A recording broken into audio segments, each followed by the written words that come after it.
Before you is a walrus of a man, seated behind a large desk. He looks up from his work, not the least bit surprised to see you. With great effort, he straightens himself up in his chair, yet says nothing. He simply stares at you. Welcome, Mr. Dubois, Mr. Kitsuragi. It's good of you two to stop by. Please, have a seat. I'm Everard Clare, head of the Debarders Union here in Martinez. I'd offer you my hand, but unfortunately my health prevents me from getting up. You understand? He looks extremely comfortable. The tiny folding chair, on the other hand, looks like a torture device.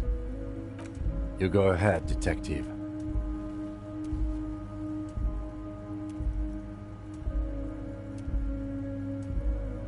Whatever he has in store for you, it can't be good, he thinks. I'll do my best. Forget about that. What's with this Dubois stuff? You're getting some seriously bad vibes from that name.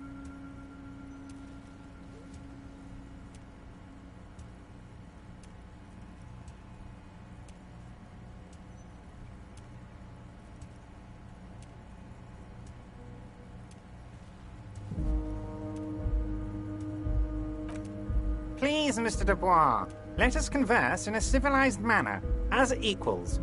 Take a seat. I insist.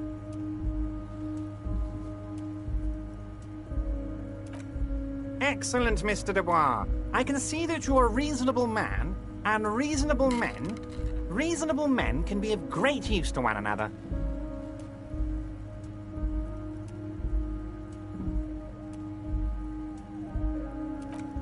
So tell me, how can the head of the Debarders Union help a representative of the Revachol Citizens Militia today?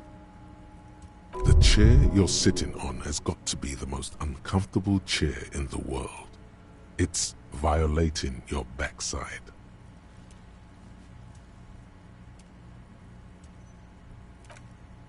By the way, I heard you got a rather rude reception from a certain Lawrence Gart. Some people have no manners, it pains me to say. This should take care of that nonsense.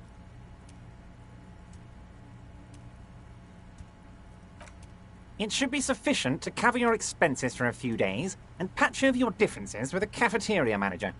Go ahead, take it. Wow, that's 25 real. That's good money. You need it.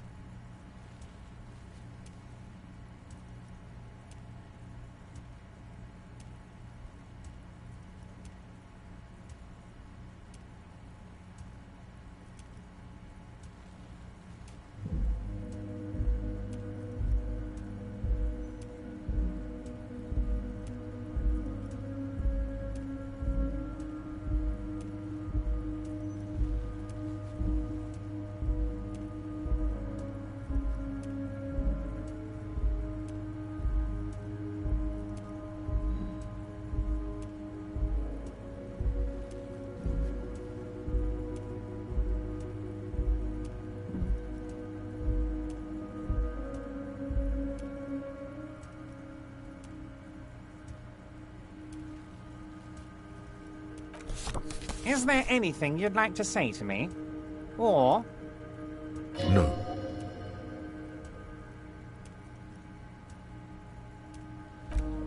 Cool? I wouldn't go that far. I'm sure there are cooler things than delivering a comically oversized novelty check to a cafeteria manager. But, sure, if that's what's cool nowadays. Now, I'd like to set your mind at ease about one other matter. Your lost gun. Let me assure you, Union people are on it as we speak.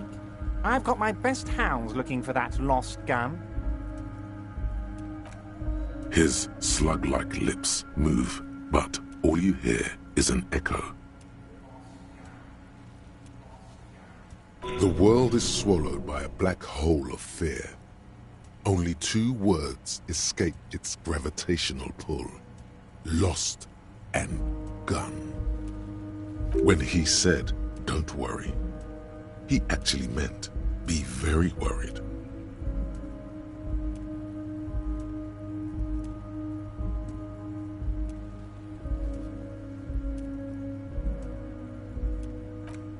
Are you all right, Harry? You seem anxious. Don't be. Everything's going to be all right. It's not like you left it loaded. You didn't lose a loaded gun. Local children aren't out there playing with it right now, pointing it into their own mouths. It's in a safe place. I just know it. I have a feeling everything's going to be all right. It was loaded. There were 2 bullets in it. You always keep at least 2 barrels loaded.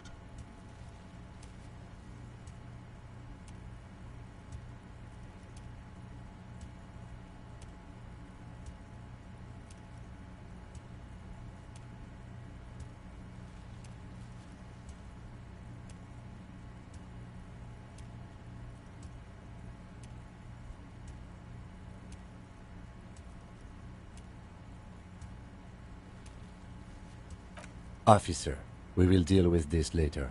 We don't need Mr. Clare's help with this. I wouldn't be so sure about that.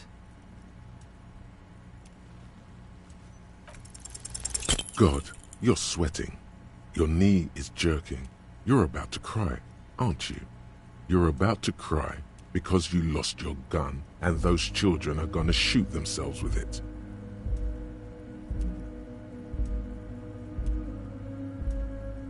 You want to cry? God, you're weak.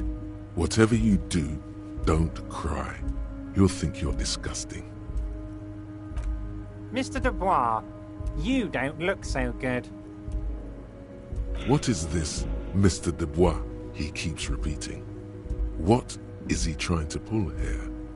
You need to cool the fuck down. Chill. Mr. Dubois! Mr. Dubois! Harry!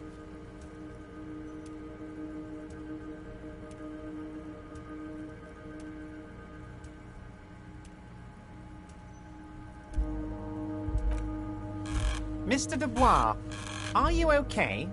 Can I get you a glass of water or something? Are you having some kind of medical emergency?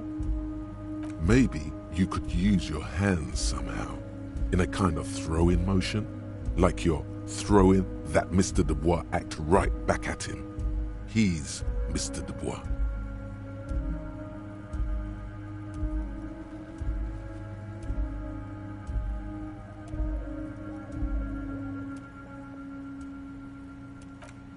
What an odd demonstration of... you got me, Harry. I don't even know what. As entertaining as it was, I'm afraid we're wasting our time.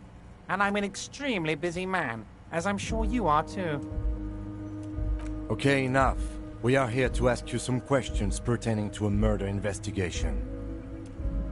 Quick, here's your window. Get yourself together and ask him questions. Police officer questions.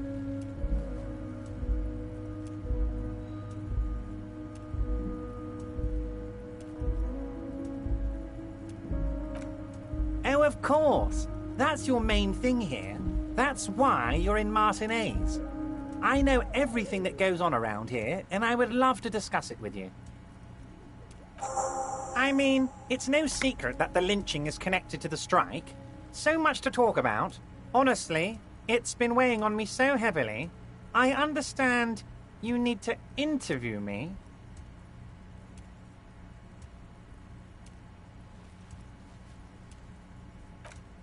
But there's a thing that's been keeping me up at night. I want to talk about the hanging. I mean, if we could just calmly talk, exchange information, we could blow this thing wide open. Yes, that sounds good. Let's do that. But I can't think straight with this thing weighing on me. You're police officers, aren't you? I have a crazy idea. You guys are basically door-opening machines. Incredibly talented at opening doors.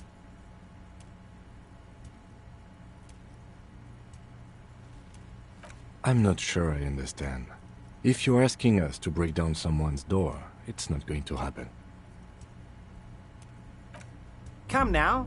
I just need you to go open a little door for me and leave it unlocked. A simple thing. Absolutely nothing shady about it. An excellent opportunity presents itself, sire. You could win the trust of the arch-liar, pretend to play into his hand. Then, should you wish, bend his efforts towards your own.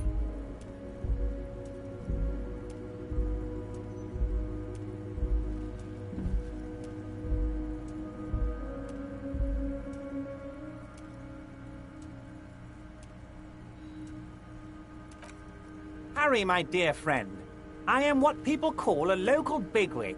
I know everything that goes on in Martinez. Harry, I'm a very busy man, and more importantly, I don't have that extraordinary physique you do. You look like you could run around all day. You want to send someone a message that the police are working for you. I repeat, I'm a very, very busy man, Mr. Kitsuragi, and therefore I must occasionally enlist outside help. Oh, no one's. It's just a weasel. A weasel lives there. Nothing for you to worry about. A loud blabbering weasel. When weasels feel no one is watching, they start acting foolishly. Just go there, unlock the door, and leave it open. It's been such a burden on me, Harry. I just want this to be over so I can discuss business with you.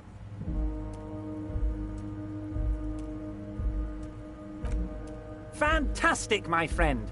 Just let me know when it's done and we can take our friendship to the next level. You can get the key from Manana. He's down by the gates. Manana's like a free agent in the Union.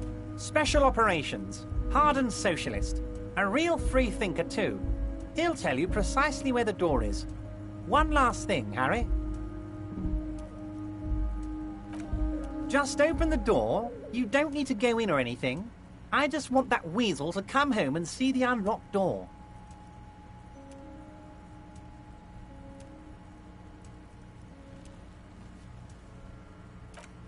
Yes, your lost gun. My best men are on it.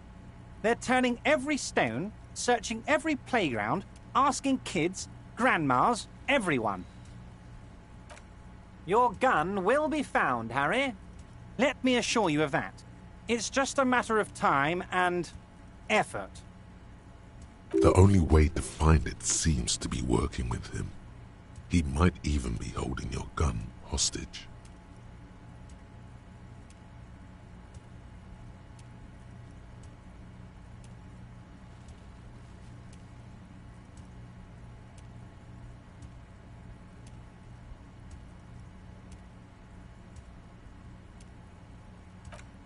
Yes, thank you for the hot tip regarding your lost gun, Harry.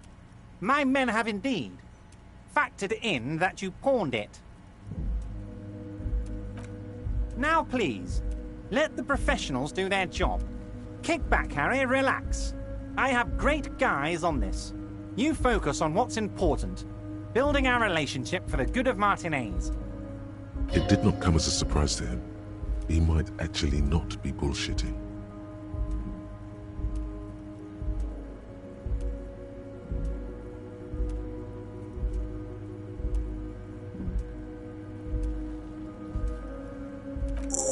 Damn it, Harry. That's exactly what it means.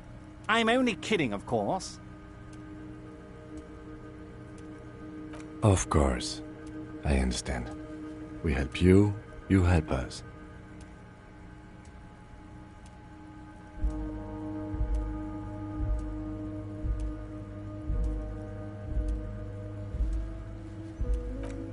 Of course. Let us dispatch with the formalities. You call me Everard, I call you Harry. My God, so it's true. I didn't want to believe it, but you are a fantastic science fiction amnesiac cop, aren't you? What are the odds of that? I think the odds of that are very low.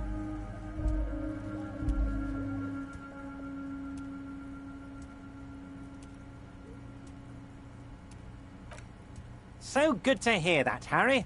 Apparently my sources were wrong. However, if you did have a spot of memory trouble, I could help you out. With my big fat folder. Words flow like a river of honey from his lips. Are you trying to tell me you've gotten hold of some of our documents? Mr. Kitsuragi, would you mind? Me and Harry are talking about his lost identity right now. Don't just jump to the folder. That's not smart. Shows you're on the edge. Do some probing first.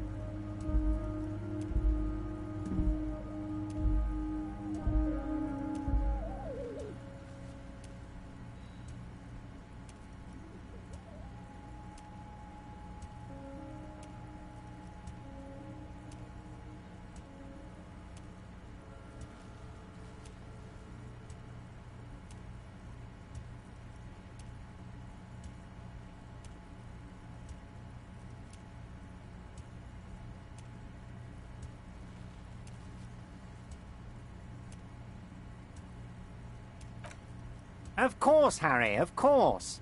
Let's not linger on personal details and amnesia. You wanted something from me. Honestly, I didn't want to bring it up, Harry. I heard you have become Measurehead's race pupil.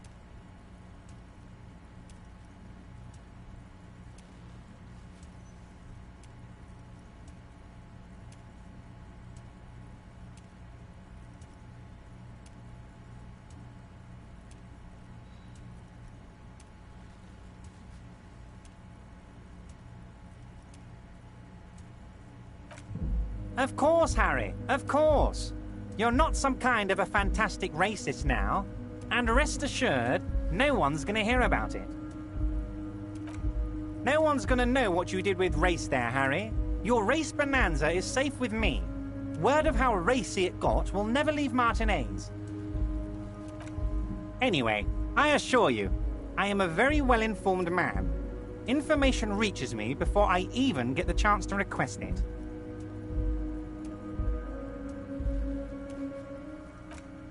Let's hear it, Harry.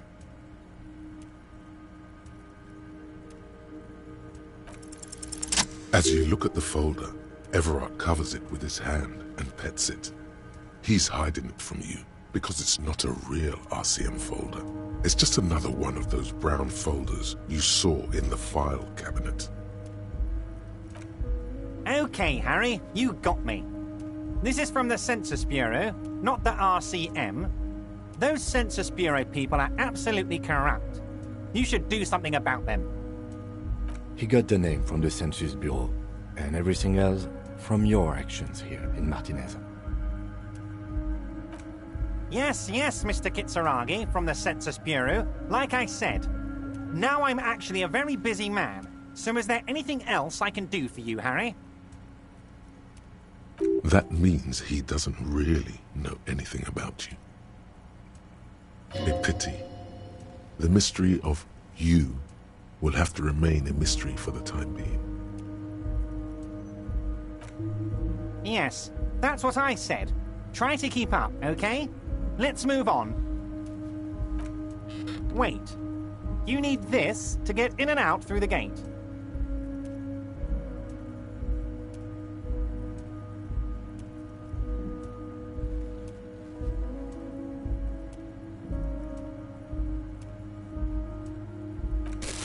Here, you're one of us now. A real red and white Union man. Take care, Harry.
Container, container, I'll turn you nice and red. Container, container, put the logos on. The lyrics to this container song are being made up as he goes along. The accent is so thick, it's impossible not to notice he's Ubi, from the vanishing peninsula of Ubisunt on Muindi. Container, container, used to be Wild Pines. Container, container, now belongs to Everard.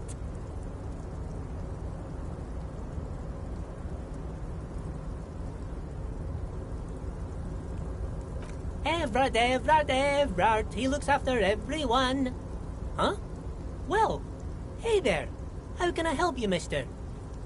I see you are not a union man, mister. Did you get lost? You're not one of them scabs, are you?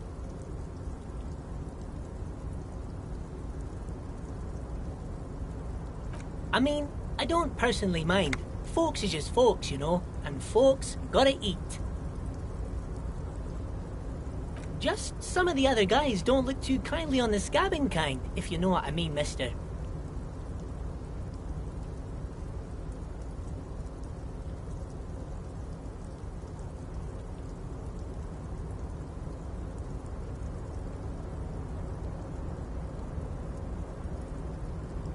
Oh, that one.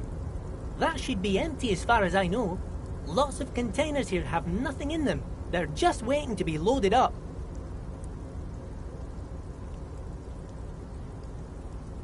Oh, yes, yes. I leave all kinds of notes for myself. That old head of mine ain't so good at keeping things in no more. I almost forgot about the borscht.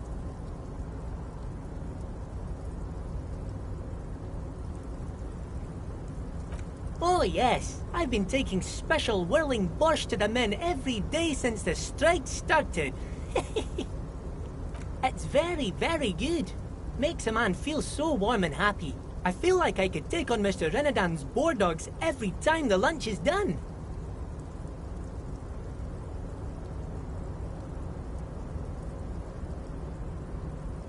Yes, yes. I'm taking it to them. The borscht keeps them happy and in fighting spirits. Makes you all warm inside. They brew it in the whirling in rags.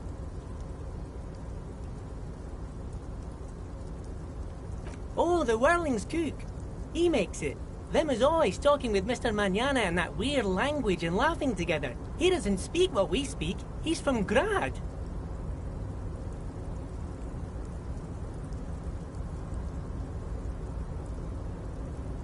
Oh, sure, mister. Sure. You do that. He didn't actually understand what you meant, and now he's just nodding along. Yes, yes. Everybody needs a job, and this is mine. I'm Leonard, by the way. Leonard Bellick. But everyone calls me Leo. I'm like Mr. Everett's right-hand man when Mr. Edgar is out of town, and Mr. Edgar's right-hand man when Mr. Everett is away. Actually, Miss Beaufort is the right-hand man, but she's a lady. Who is this, Miss Beaufort? A real pretty lady with a skin like those Douai Sucre candy bars my missus likes so much. Them are real nice to suckle on once the dinner is done and me and the missus sit down beside the radio. But I can't listen to the radio all the time. There's so much to do around here and I'm always busy keeping things running here. Yes I am, yes I am.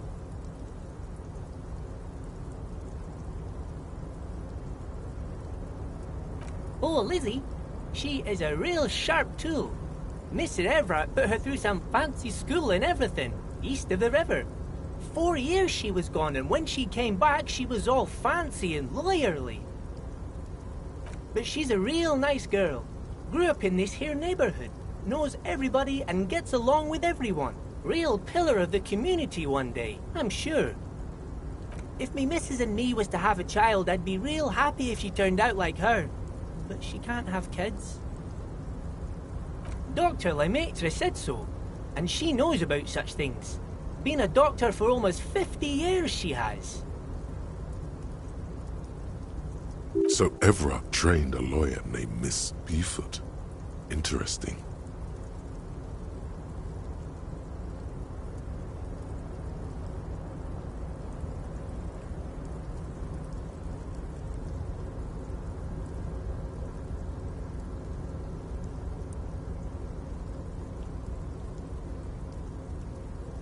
Yes, this place really seems to run like clockwork. Keep it up, Leo. Well, thanks a lot. Coming from you, it means a lot, really. Sometimes I feel some of the guys don't really get how much I bust my ass for them here. But you guys are alright. Oh, most of the guys are down at the gates, keeping the scabs from coming in. We're on a strike. The whole union is. You don't have to work when you're on strike. Ha! We haven't worked for 2 months now. So no one is working? Not everyone is down there, of course. Mr. Everard is in his office, where he always is. And Jean-Luc is guarding the gate. But Titus and his boys got into some drunken trouble and Everard sent them on a nice vacation. For a week or so.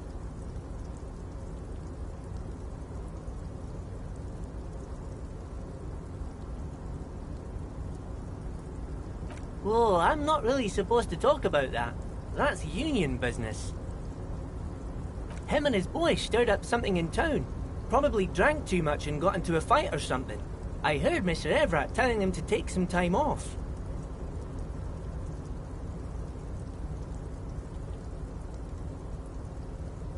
No, I don't think they killed anyone. Let's better talk about something else. Titus and his boys do good work. I don't want to get them in trouble over a little drinking.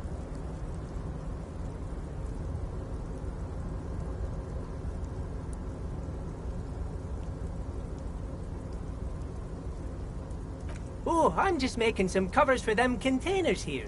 Yes, I am. Yes, I am. So it's easier for the crane operators to spot them. The containers in the yard are green in Wild Pine's livery, and the mountains rising behind Leo is all red in Union colors. It's like some red infection was spreading outwards from the container yard's core.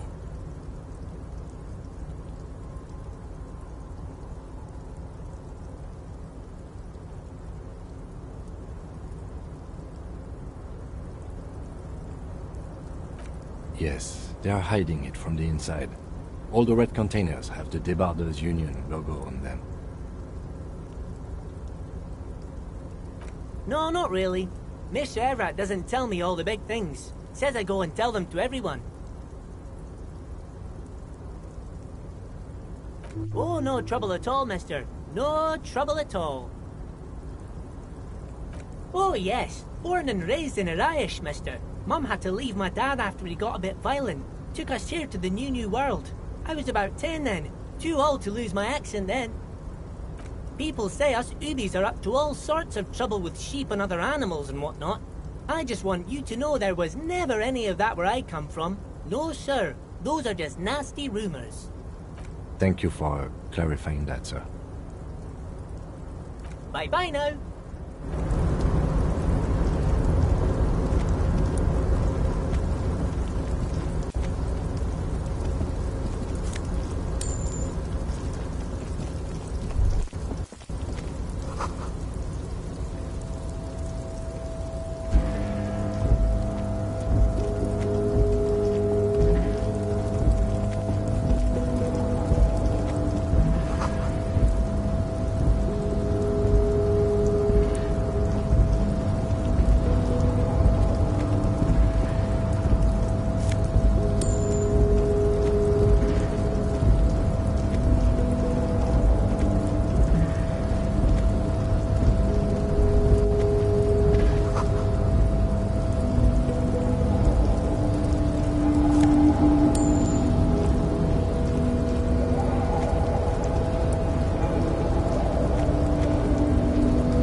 Several knobs.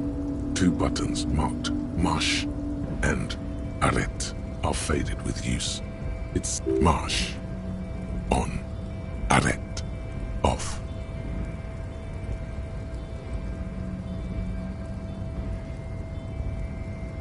With a loud grind, the crane shifts overhead, moving a massive metal container through the air.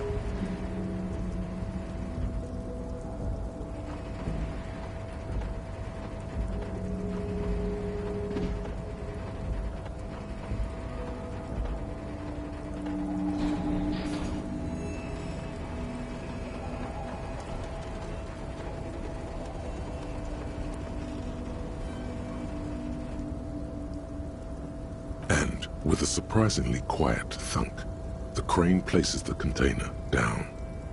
The harbor sleeps as the strike rages in the distance. The crane can rest again, now that its purpose has been fulfilled.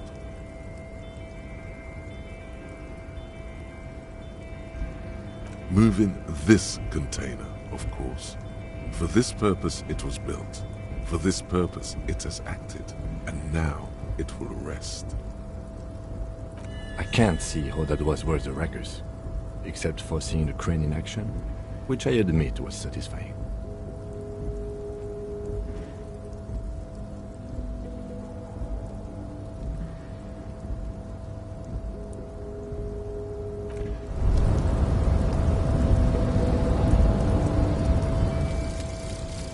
Lonesome, long way home. Here we go. Home awaits.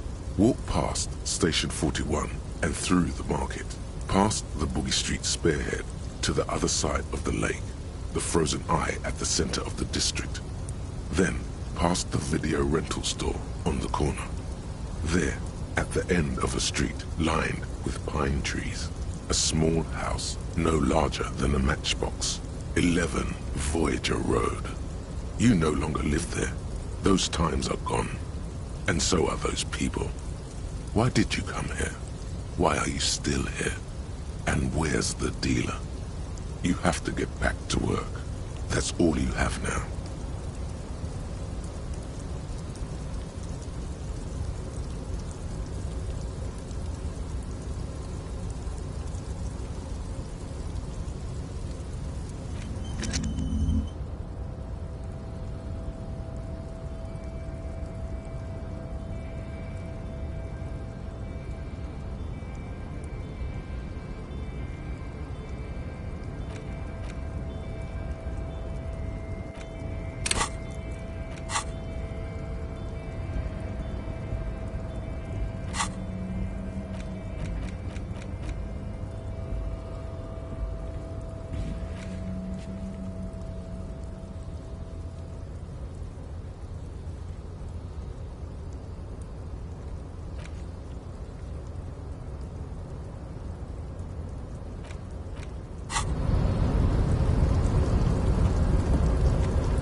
Before you stands a cargo container, just one of many in the yard.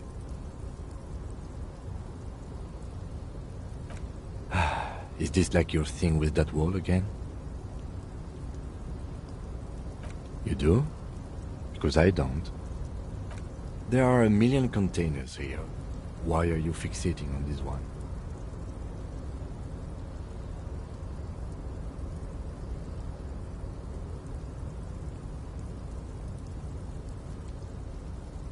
It's a cargo container, Detective, just like all the others. We are not here to interact with containers. We are here to talk to the Union, right? No reply. No reply. You attempt to turn the handle, to no avail. To your left, the lieutenant considers your actions with some puzzlement.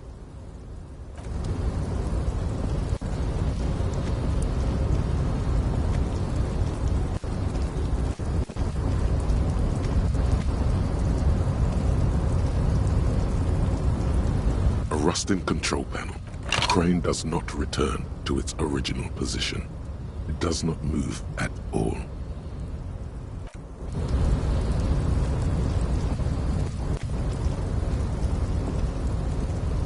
You're back before the cut. You attempt to turn the handle. To your left, the...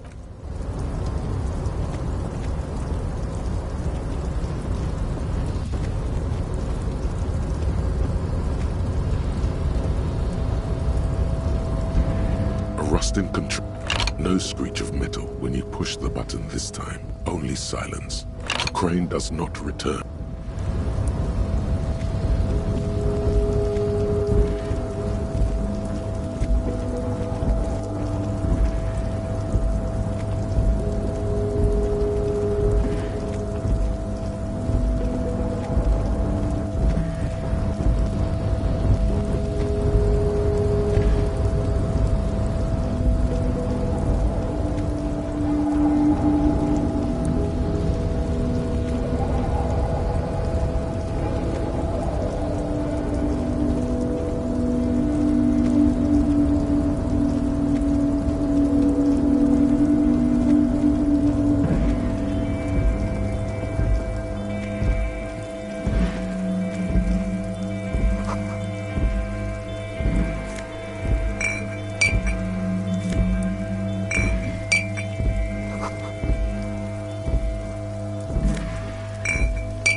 all those empty wine bottles and cigarette butts on the ground. Someone partied really, really hard here. Well, they went through 6 bottles of potent Pilsner, 3 bottles of Commodore Red, and almost 4 packs of cigarettes. Well, yes, I think we can say with relative confidence that it was you.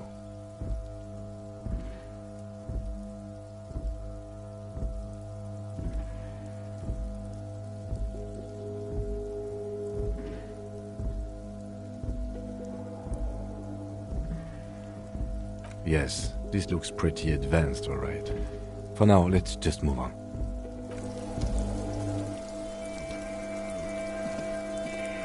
This is the night watchman's booth. The name on the door reads, René Arnaud. If you must. But please hurry, we are pretty easy to spot up here. Nothing incriminating catches your eye. The cabinets are clean and their sparse contents meticulously organized. It's a black and white photo of a young couple out in a street fair. The man is young, dark-skinned, and dressed in a Royal Carabinieri uniform. The girl... Why did you take that?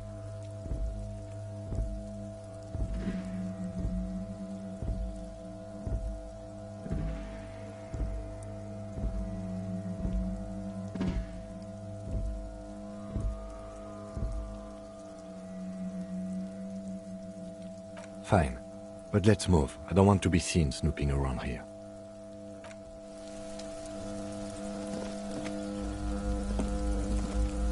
This is the...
Before the cargo container. No reply. You attempt to turn the handle. To no avail. To your left, the lieutenant considers...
The already familiar cold touch of plastic welcomes you as you pick up the handset.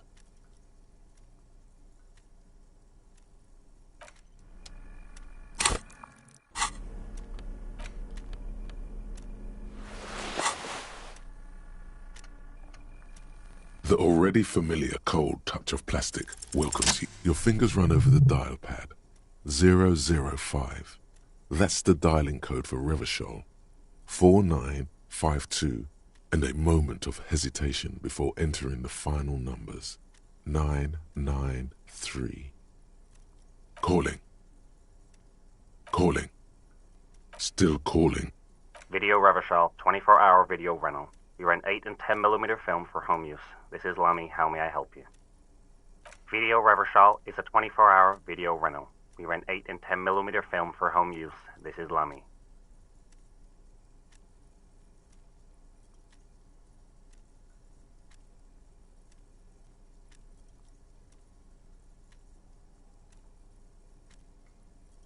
No.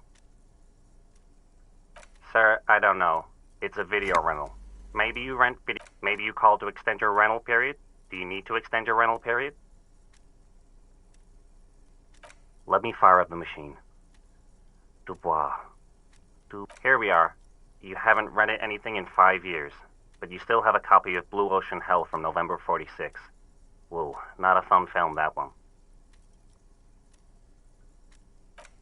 It's not an easy watch.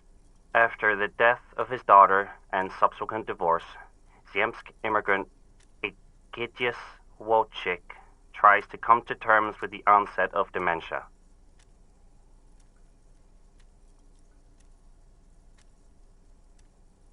No wonder no one's been missing it. Still, it would be great if you could return it to us. We're on the corner of Voyager and Main. The call is terminated by the other party. You're left with the discomforting sound of the disconnect tone.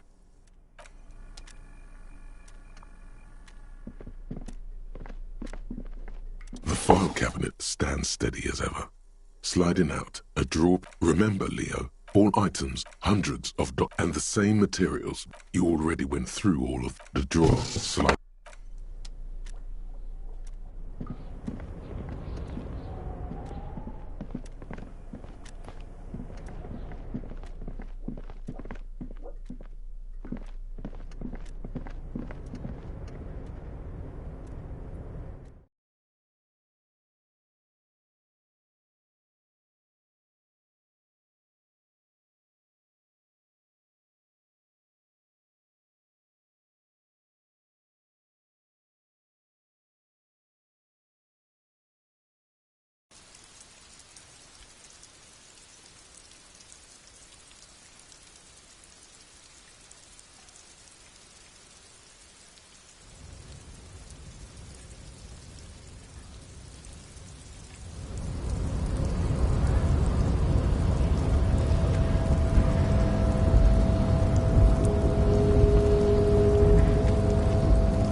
For something odd? Come to tell me to fuck off again? Oh man, that's great. Look at that guy go. Haven't seen anything that funny in a while. God man. Thanks for that, but no, it's not mine. He doesn't live in Martinez.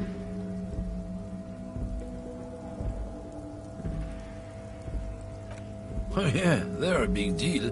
My great-grandfather was a carter, had a royal license and everything. We've tried to hold on to our privileges. Someone with a cat. What did you think it was? That's how deep into history our thing reaches. Not at all. We are part of a guild and everything, huh? It's very ancient, very prestigious. Hell no. It's a guild. Invitation only. Unions work for the rich fucks. They're basically the same. Been trying to fuck us out of our heritage in the name of profit, but you can't replace experience. Trusting street thugs with their goods is going to fuck him right up the ass. Mark my words. Generations of practice and no laughing matter.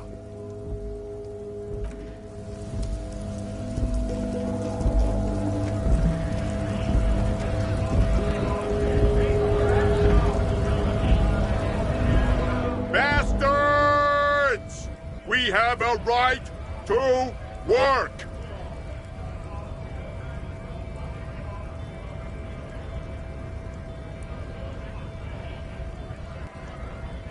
Hold up and stay frosty, everyone. Cops are here. You here to fuck with us? Beat the honest worker down.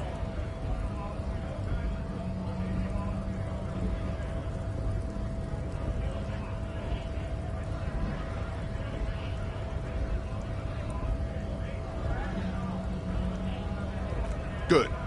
We're fighting for a cause here. Right to work! Right to work! Besides, we're not that different. It helps if people see us talking, cops and strikebreakers together. Shows authorities are on our side. Builds confidence.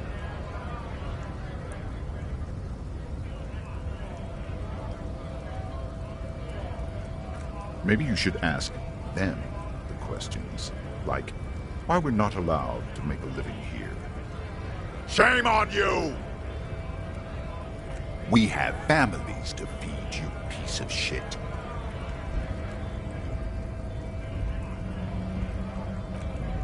So do we, Scott.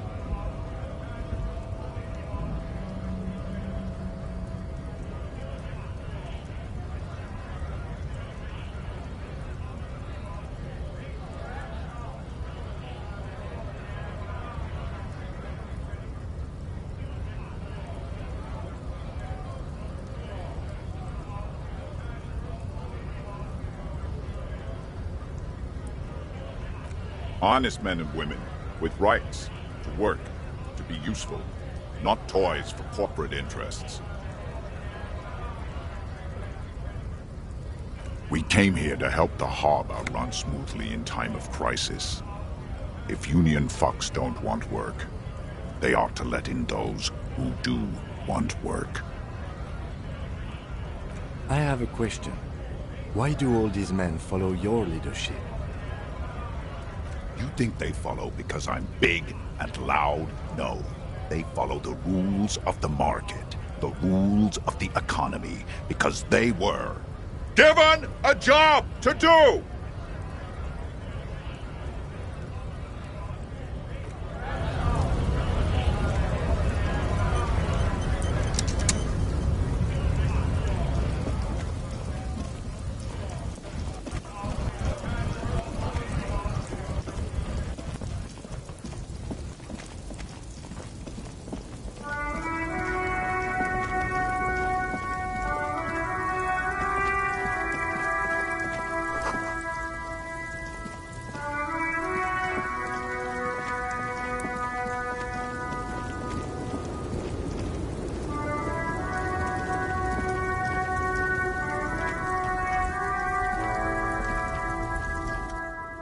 The small, wrinkled woman does not greet you. She nods along to something on her radio. A photograph is clutched in her hands, and there is a warm smile on her face. The photo, an ambrotype from the turn of the century, as golden as her smile. It's the warmth of a winter night's fire. Maybe she could give you comfort and shelter, some cigarettes and food money. Maybe she's your...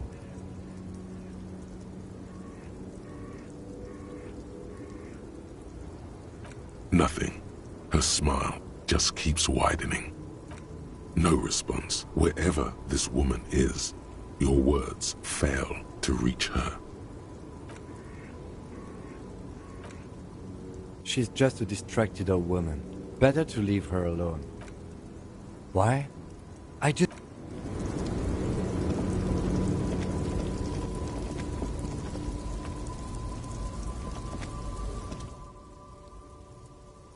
Yes?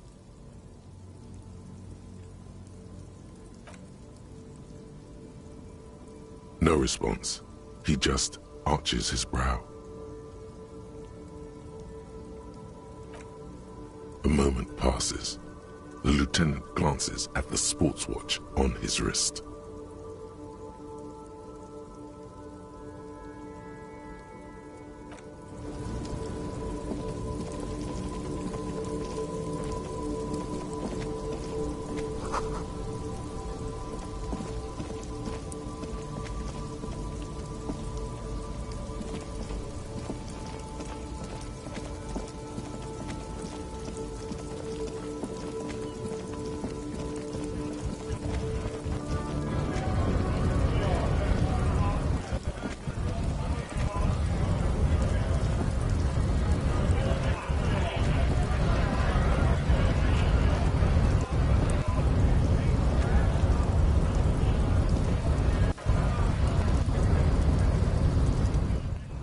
So, how'd you like our harbor?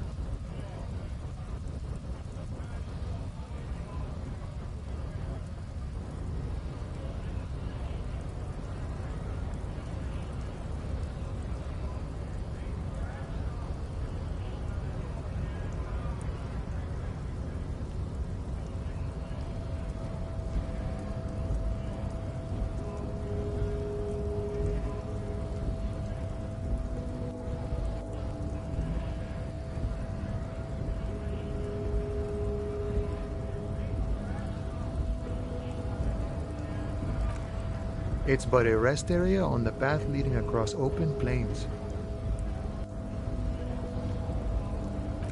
Right. You talk to the boss, eye to eye, like men of the plain. If you have any more questions, I'm set to talk.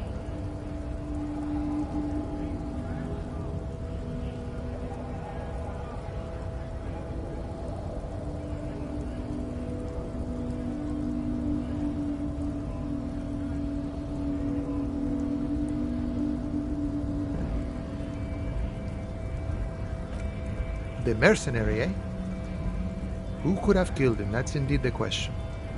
Why even do such a thing?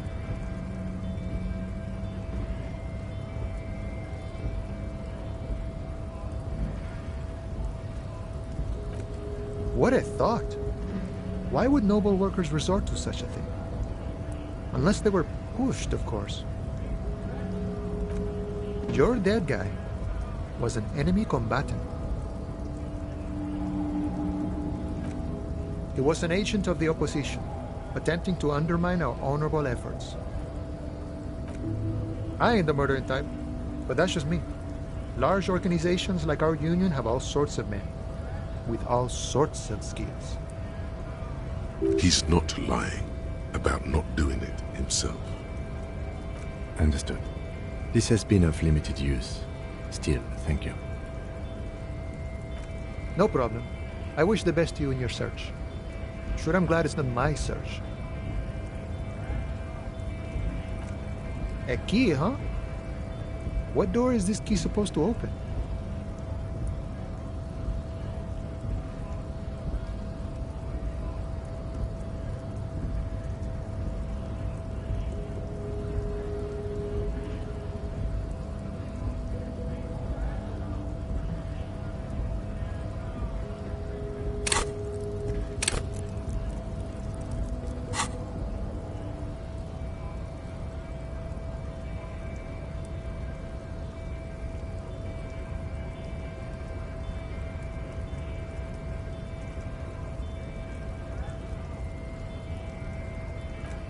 Of course, I got you. You don't know anything. I got that key right here. And let me tell you, it's mighty good of you to help us out during the strike. Working class solidarity, as they say.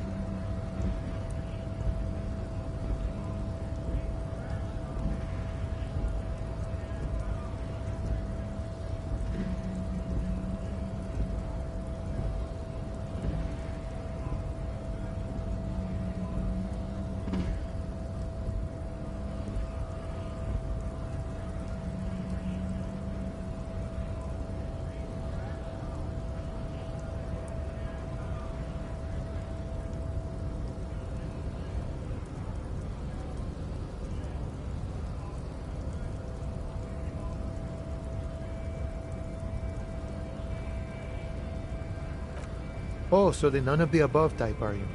I get it, I get it. I like to keep my distance too. But it doesn't matter.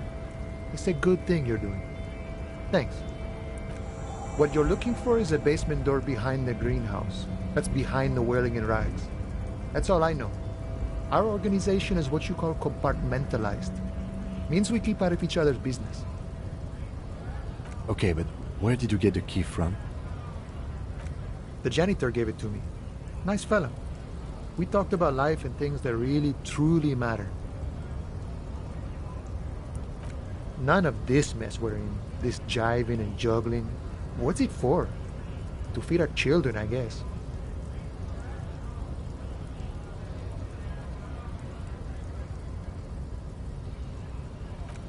I'm more of a philosophical dock worker. I like to talk about the big picture stuff.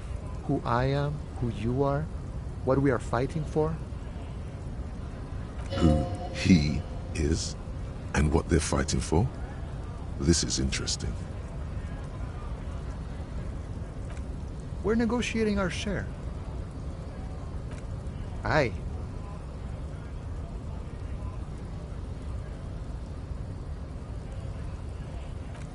This stuff, they already covered.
Never grateful. Were we ever grateful, we'd have nothing. You fight for every piece. All of it. However, right now we want all the harbor workers to be on the company's board, so they could take part in the decision-making process.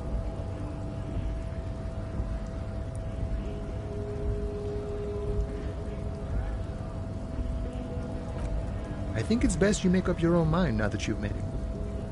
In my eyes, he is a capable organizer and a decent businessman. I guess you kind of get to be the village chief. He oversees the harbor, makes deals with the owners or other relevant parties, watches out for his own. By that, you mean corruption? By heavens, why would it not be corrupt? We live in a harsh and disordered world, see? And in this world, the old man is corrupt for our benefit, and we know it. Appreciate it even. He is, personally, not too lavish.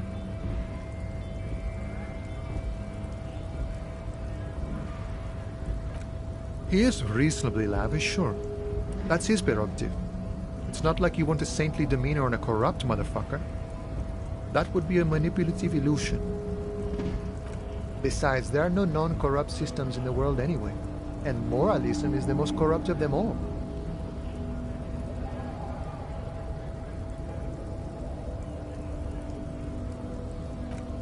Sure thing.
There he still is, looking right through you with his white eyes. The body below.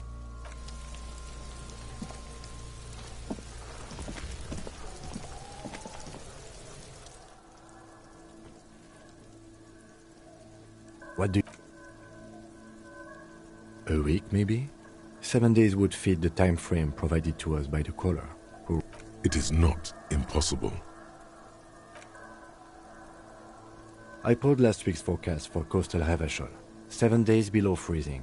The day before, the day of his hanging, was the last warm day. Correct again. Sub-zero temperatures would preserve the tracks in a good state. The commotion here could have taken place a week ago. What do I think?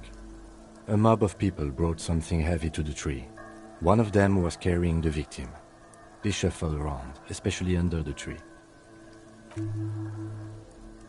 Then, after hoisting him up, they stood in a semicircle facing his direction. At first glance, this appears to be a lynching. Indeed, they all stood in a row here and looked at the tree. Yes, everything fits so well. Carried him over, hoisted him up, watched him hang. This is easy. The lieutenant's eyes narrow. He's thinking to himself. Either way. What else?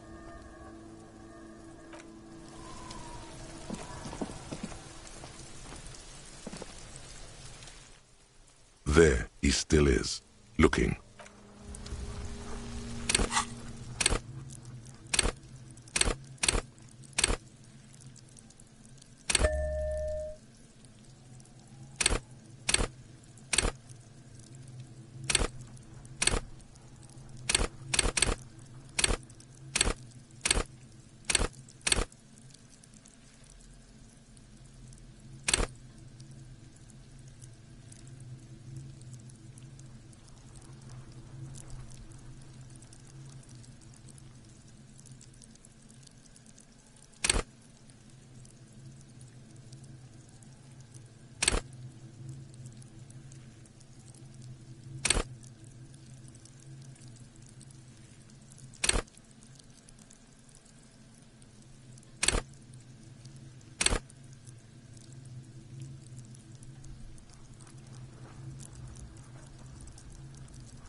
There he still is, looking right through you with his white eyes. The body below is entirely dedicated to that corpse smell.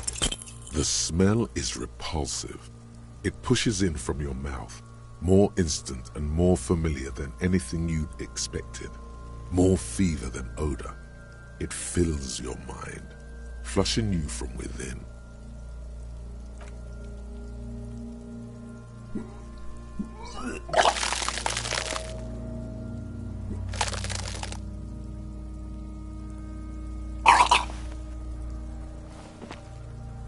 You feel a great force ringing from your stomach. Your body curls and pushes it out, burst by burst, until a pool of vomit lies under your feet and your throat stings from the stomach acid. Keep it.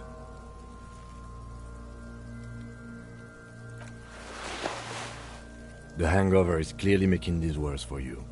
You could use some ammonia to clear your head.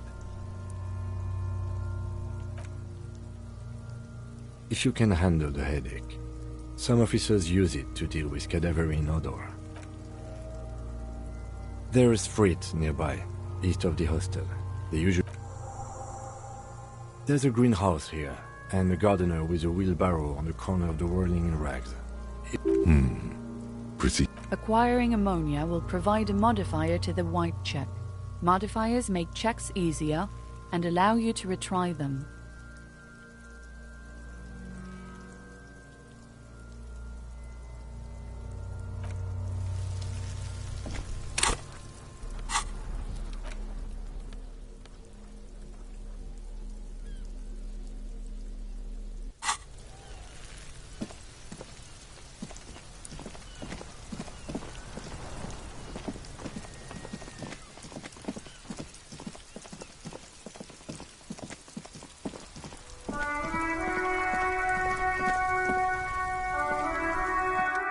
It's raining again. It was clear just an hour ago. Sure, I'm done with it. Go easy on that stuff. It gave me a terrible headache.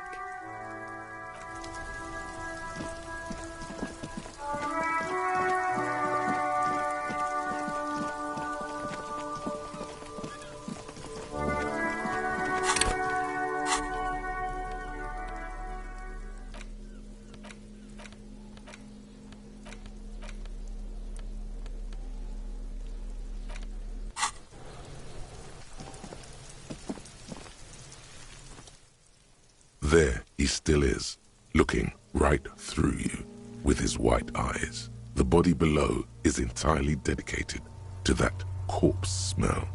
Emitting it is all it does now.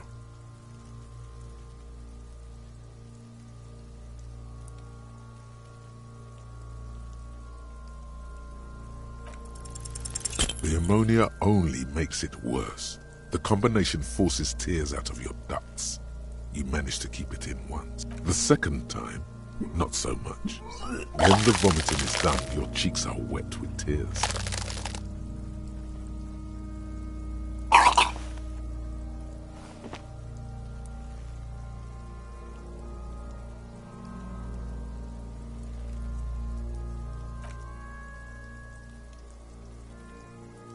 Nor does the wind right now.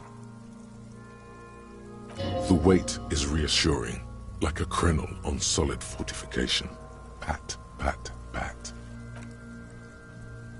I've seen strong men turn themselves inside out for hours. You are facing tough odds here. Alcohol withdrawal makes it considerably harder.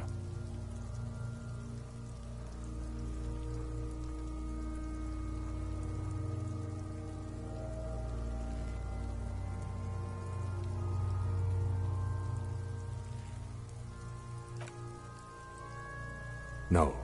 This is a two-man assignment because it needs 2 officers to complete. I need your help. You need to get your shit together.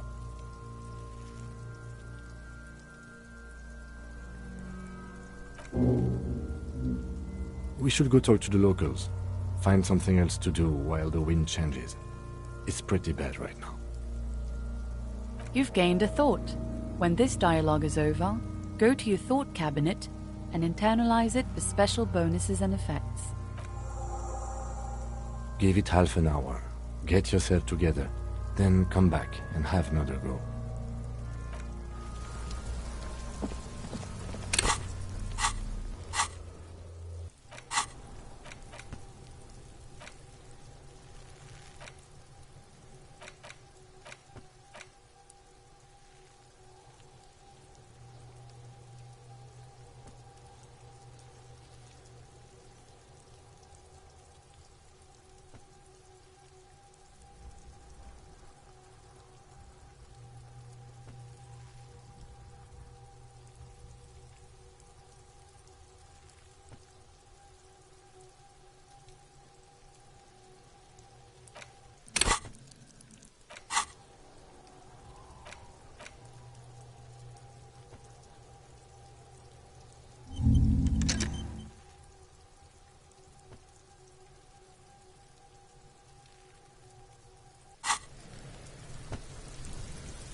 It was clear just an hour ago.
This must be it.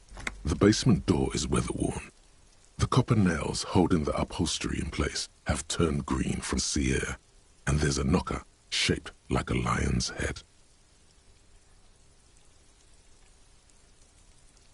The leather upholstery is worn and rough against your jaw. You don't hear any movement. In fact, it's oddly silent in the yard around you. You knock silently. The upholstery muffles the sound. No response comes from the apartment. I guess no one is in?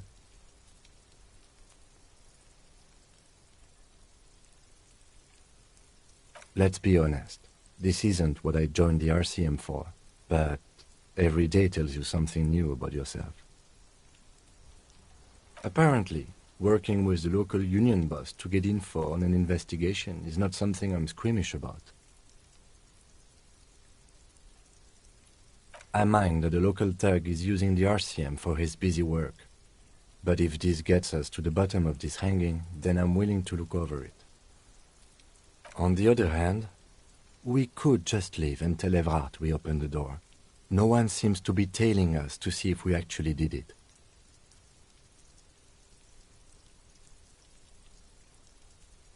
Yes, presenting a fabrication is known to get results here and there. You took this task. You make the call. The door is right here. You can just open it and be done with this. Besides, if you never open it, you're never going to find out what's behind the door. You try to be as silent as you can. It takes a bit of rattling of the handle to loosen the bolt. Finally, the door unlocks with a small clack. Thoughts race through your head. There might be important information in the apartment. I mean, there might.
This is the flag of Revachol, the suzerainty.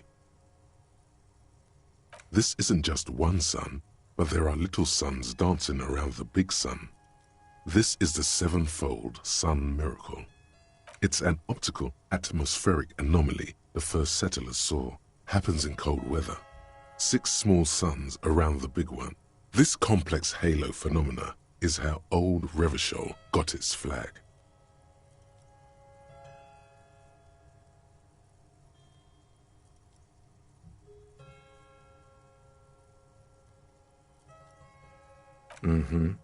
The tenant is an old-fashioned guy.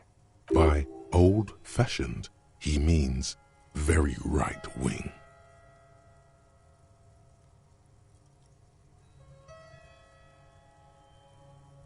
The flag doesn't seem to mind.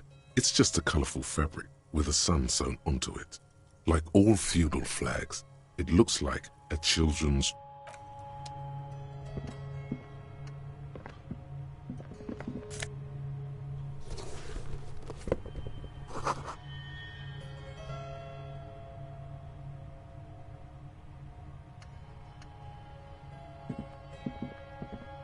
A row of mugs sits on the shelf. Each one depicts a human figure. A dark-skinned woman grinning amidst mysterious symbols. A broad-shouldered man shoveling potatoes, and others. A little ring. Though cheerful, the images on the ceramic make you vaguely uncomfortable. There's something disdainful in the way the curves and lines of the bodies were drawn. It looks like the artist is celebrating diversity, but underneath, he's just making fun of these people.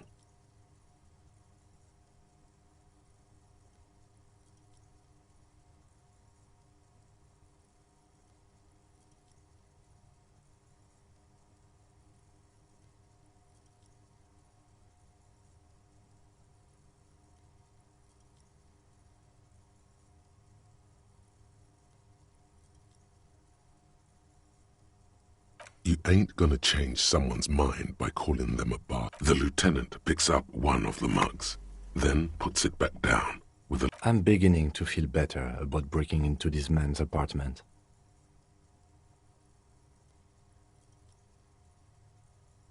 Yes, your broken mug friend would feel very much at home here.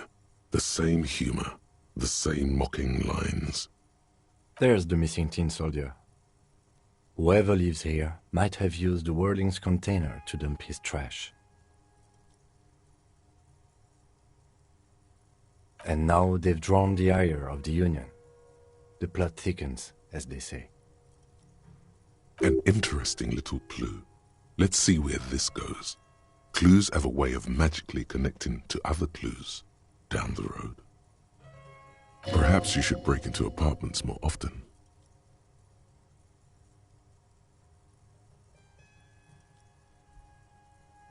Who knows?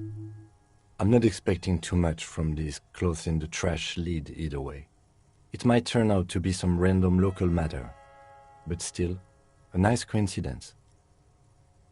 You could ask Everard who this person is once you're done here.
A striking woman leans against the cabin top of her sailing boat, smiling as you approach.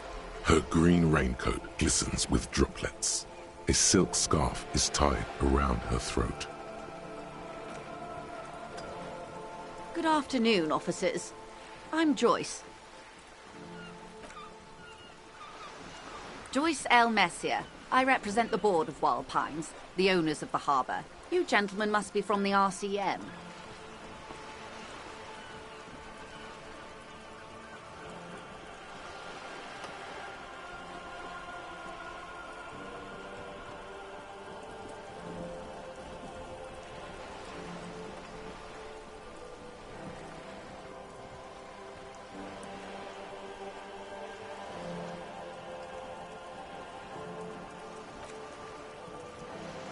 I'm glad to see you here. I was dispatched to handle a strike, not a lynching. Anything I can do to assist the RCM in this matter, I will, gladly. That is good to hear, madame. My colleague will take the lead on this interview.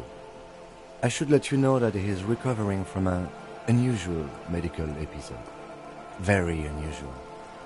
But I can assure you of his ultimate competency. There's a trace of irony in his voice. Mischief, even. This is a tactic. How interesting. I wish you a swift recovery. In the meanwhile, you have my full cooperation, and the full cooperation of the Wild Pines Group.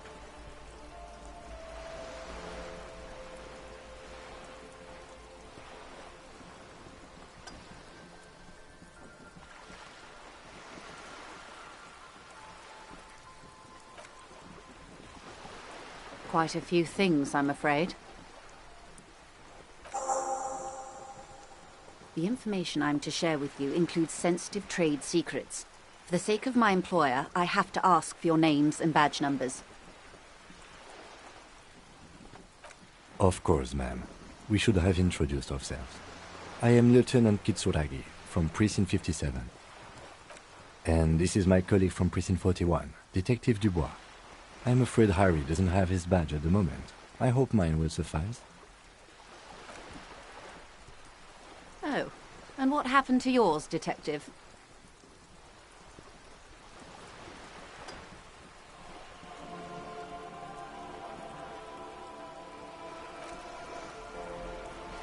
I see.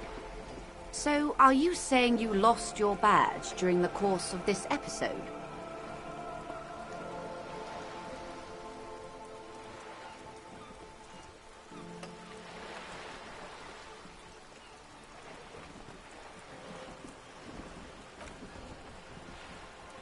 Oh dear. Some kind of encephalopathic amnesia. I don't even know how to respond. I do believe you, naive as that may sound. I simply can't imagine what you gain by faking such a condition. As I said, ma'am, his technique may be very unconventional, but he is an officer of the RCM. Of course, I sympathize, but I'm afraid I simply can't share anything more until I've seen that badge. Hang on. She's a professional negotiator. She should be open to some sort of mutually beneficial arrangement.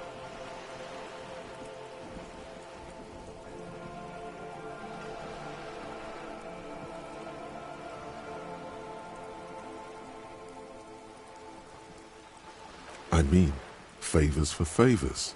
A dirty alliance. Consider this. Perhaps she has been planning it all along.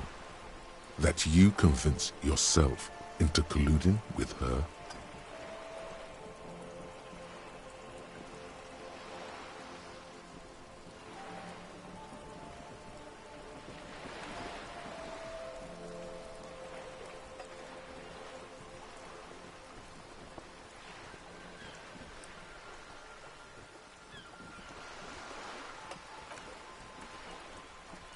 Of course. But before we do, officers, the situation is extremely volatile. The sooner we...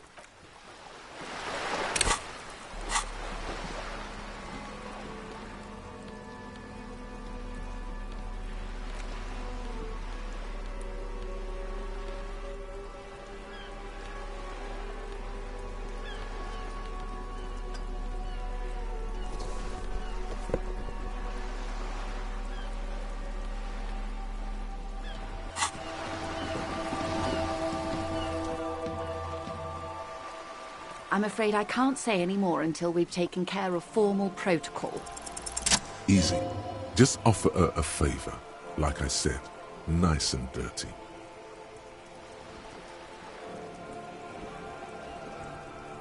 I will be frank with you. If I'm going to break protocol, I need to be able to justify it to my superiors. They're going to want to see something very tangible. You're in, but expect her to drive a hard bargain. Reports from inside Terminal B suggest it's a hub for the local drug trade. This is an open secret in Martinez. The Union controls the terminal, so it goes to reason. She wants you to help her gain leverage to restart negotiations with the Union. The company has tried looking into this matter before, to no avail. Perhaps someone with your authority and resources might turn over the right stones. Or you can recover your badge, though if I may be blunt with you, it sounds like that may be a lost cause. Detective, a word in private before we continue.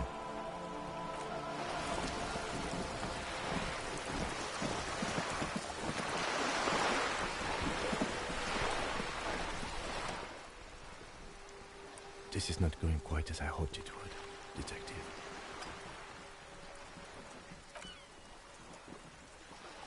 Honestly, I was expecting you to use your unorthodox technique to keep her off balance, and not volunteer us to be her henchmen.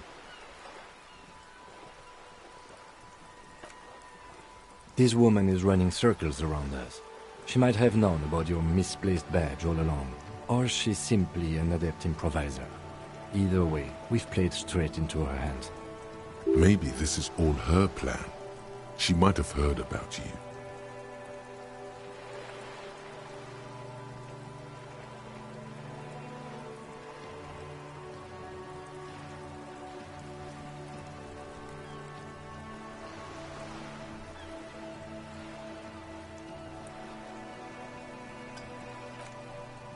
No. If there is reasonable suspicion, we must investigate. Otherwise, she could claim we're siding with the Union, or that we're on their take. We'd never hear the end of it. What I propose is, we ask her, then we investigate, briefly. But do not share the outcome of this investigation with her. We tell her it's done, and demand for her information on the lynching.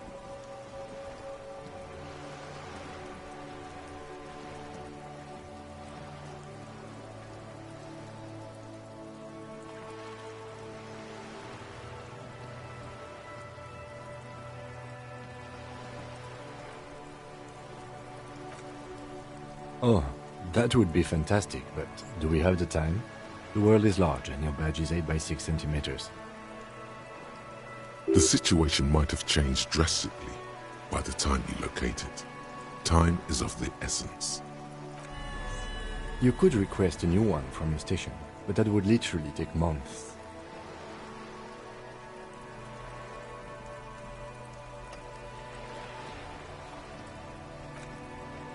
I wouldn't go that far. Her reaction did come off as sincere to me. I think she's just quick to adapt. She's a professional, after all. Yes. Knowing this does not really change our position, however.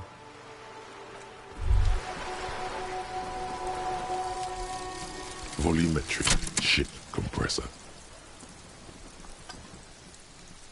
Bizarre scientific news from Rivershoal West today, where a police officer's shit has been observed at a pressure of around 495 gigadecimals.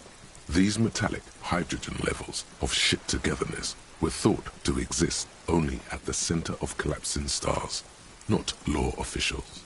It remains to be seen how long the shit singularity lasts.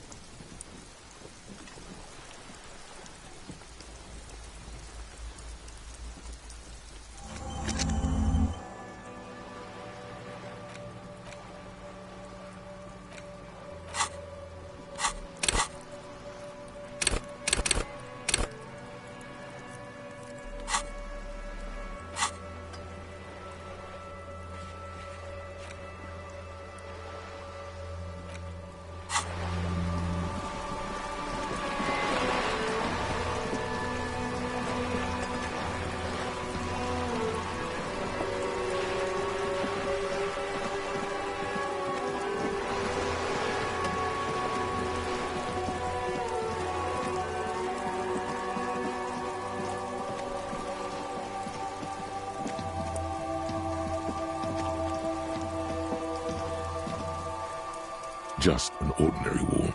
Nothing to see here.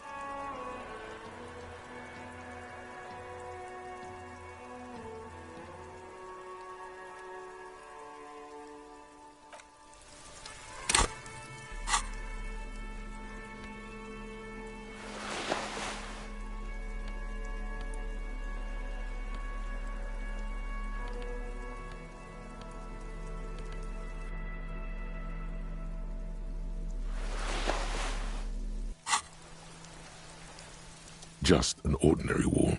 Nothing to see here. Because you see it, finally. This wall is sublime. Look at it. The shadows, the colors. All the other walls on all the other houses must make a pilgrimage in adoration of this, the uncontested pinnacle of wallcraft, color peeled from the very face of God. O Wall Father,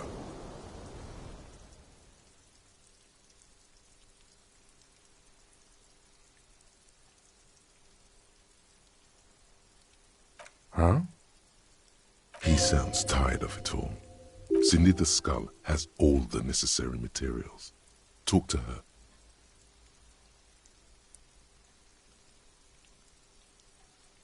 If you must.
There he still is, looking right through you with his white eyes. The body below is entirely dedicated to that corpse.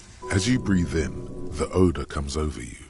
It's a smell of the mind telling you to run, and your stomach to wring itself empty. With your hands at your sides and your eyes squinting, you stand in it. It's a puzzle. What's hanging in front of you is a puzzle of decaying flesh, tattoos, and tendons. The man before you is naked, but for a pair of underpants and enameled boots. His skin is greenish, marbled with decaying veins, and blotched by lividity. A fading web of tattoos covers his chest and shoulders.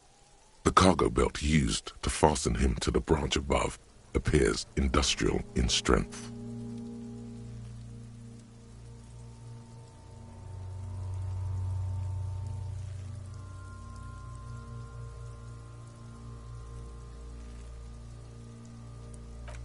His eyes are milky white and blind to the world, protruding comically from their sockets. There is no one home, just subaquatic terrors there. Dark brown hair grows on his head. His face is ready to explode from the organic processes inside. The death's head grin has passed. What remains is an unrecognizable mess. I'm gone.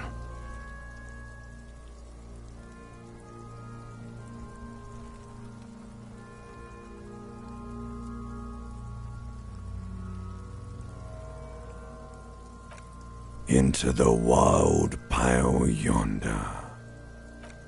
In the past, way out in the west.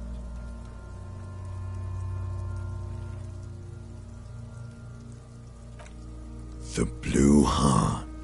Oh, that's good shit. You'll love it. Just press down and fuck it open like you always do. Fuck it hard. Corpopo the clown. He means force. It'll work.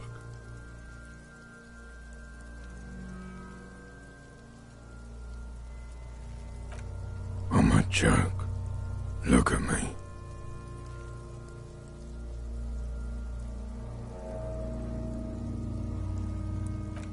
A killer. A motherfucker. And a killer. Go ahead, Corpo.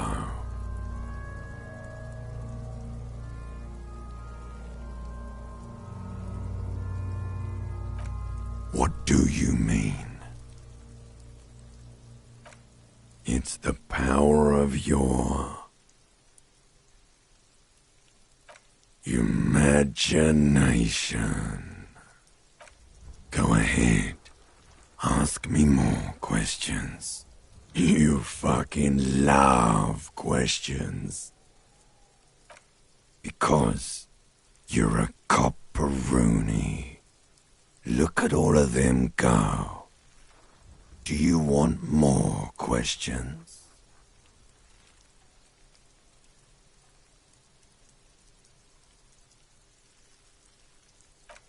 Coming right up, Rooney. This is getting upbeat now. Fuck no. You're no Rooney.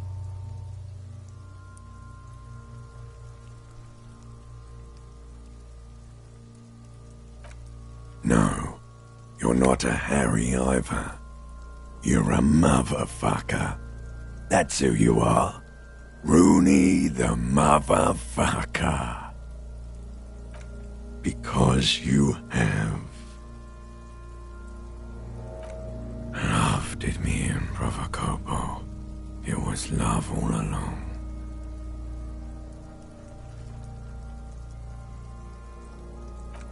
Sure, Lobo. I can ask you a question. Why are you doing this? Looking at my face, motionless, looking into my eyes, standing here. Why are you investigating my murder?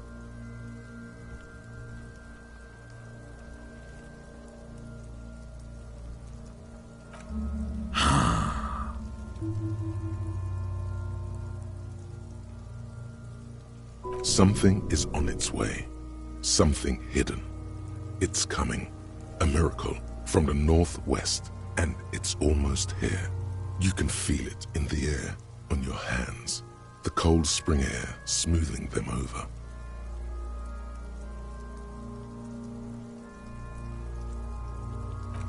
Come back later, Corpo. Amuse yourself with my frank manners and my memento mori features. If possible, also. As you narrow your eyes, the monster before you blurs into a violent mess of green and pink. This is a trick. You've done it before. Pink is where the blood settled in the first hours post-mortem. You can use it to see if the corpse has been tampered with. Does his position at the time of death match the discoloration? Only the lower extremities are pink with a dash of blue. His fatted hands, thighs, and his neck, just above the noose.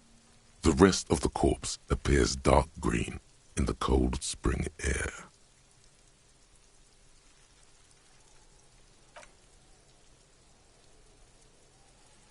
I see it.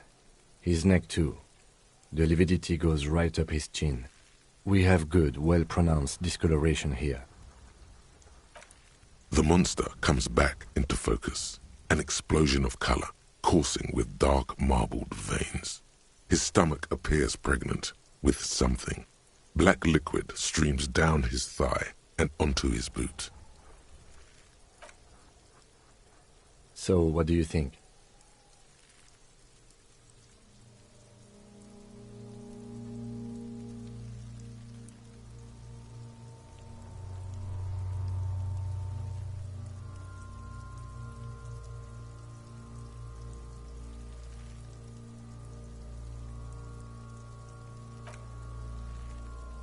Agreed, especially on the neck. The belt acted like a tourniquet, keeping the blood in his head. The hypostasis supports a hanging.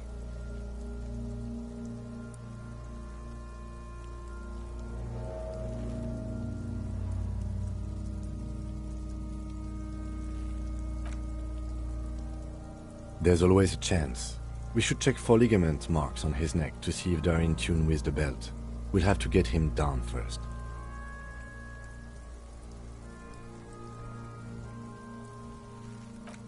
A pool of blood and feces has eaten into the frozen mud below the man's feet. Purge liquid is dripping into it, drop by drop.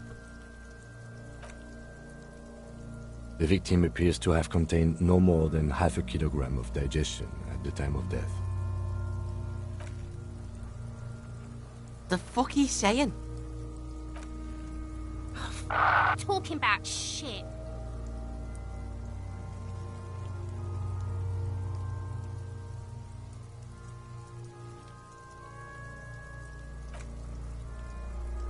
Maybe.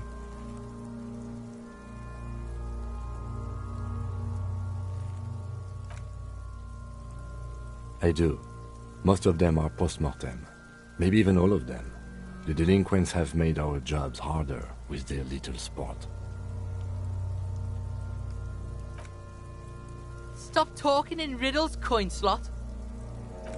He means you fucked him up good, Kuno. Fucked him up brutal-like. But there is no breath to catch. Only the cadaver filling the air and your nostrils. He slowly rotates before you, decomposing. The hangman's knot is pulled tight by the weight of the corpse below. Yellow, hard-edged polyester cuts into his neck. Above, a sliding buckle ties the belt to the branch. This is a steel-reinforced cargo lashing belt, big brother of the regular cargo belt. It's used for tying cargo under six-rotor airships.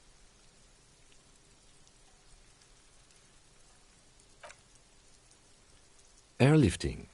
I thought it was used on lorries for strapping cargo to them.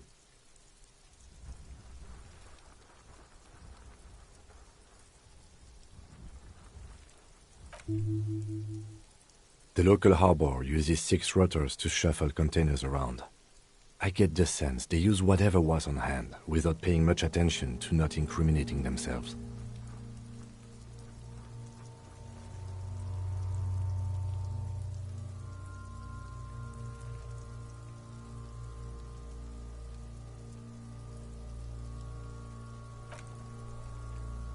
I'm still approaching this as a lynching, yes. Motivated by the ongoing strike. You?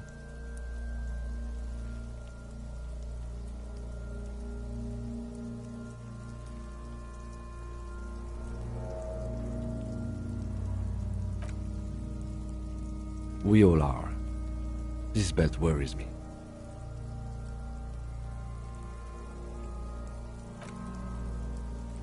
I was afraid it would be. Thin steel wiring, parallel strands.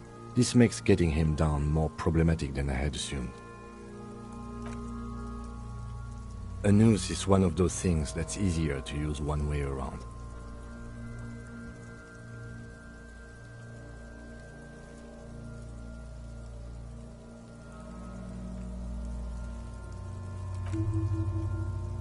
That ladder can't carry a grown man. I didn't see any splintering either, did you? I think they lassoed the branch, then pulled on the belt to close the buckle. Could be. The shape of the branch supports the theory. The cadaver hangs from the cargo belt, limbs limp and torso covered in tattoos. An intricate web of blue lines stretches across the torso, from the right shoulder to the solar plexus. Each time they intersect, a small white star is formed in their crossing. Hundreds of fading asterisks riddle his skin. Their concentration is highest around his heart. His corpse is marked by stars. Alcohol and heartbreak.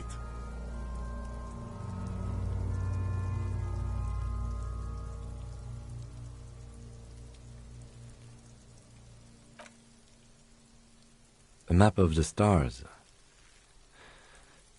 I do see some similarity to astronomical charts. Great century Messinian, maybe.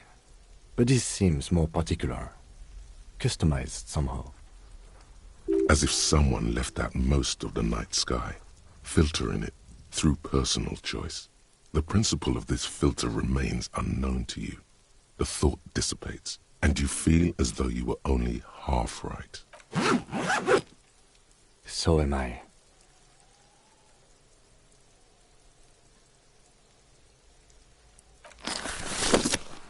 He takes a thin piece of milled aluminium from his coat pocket and pulls it open. Sounds like a sword being unsheathed. A small lens appears. Some sort of camera. Shit, Kuno! What the fuck is that?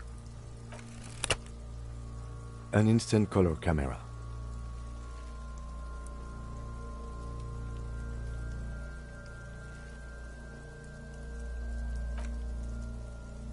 I have only 2 ampoules, so nobody move. I don't want to waste one.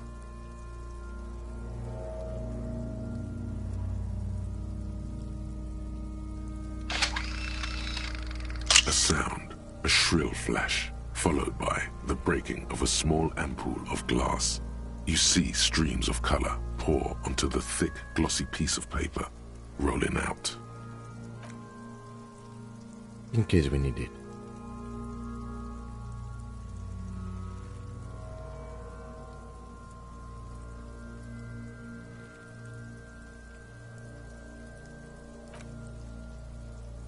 Yes, it is pretty cool, isn't it? It contains insight to the victim's person. By his build, I'd say this was a man of physical violence. The story he wanted his body to tell was important to him. It is his letter, to us. Someone should decipher it. We'll need to show it around.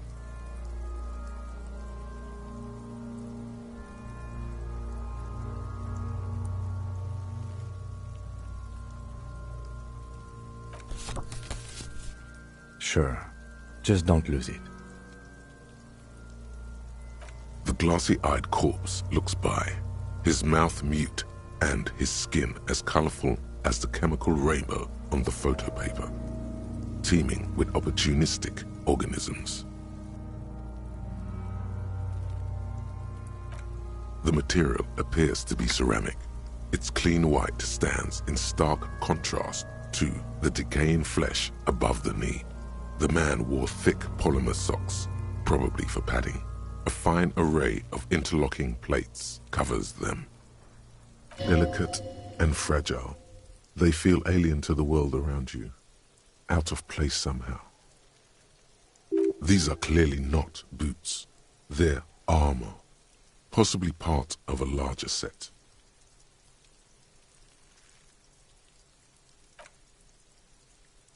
Indeed. Technically speaking, these are sabatons, not boots.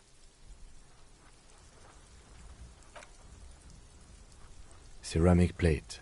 Zirconium dioxide, most likely. This is where the make would be.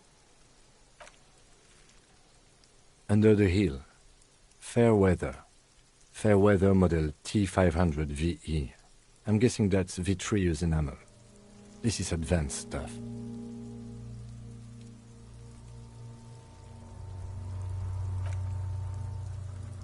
Piece by piece. He's been out here for 7 days. It would be odd if they didn't. We should keep a lookout for these species. The armor could yield information. This is one thing he might actually know.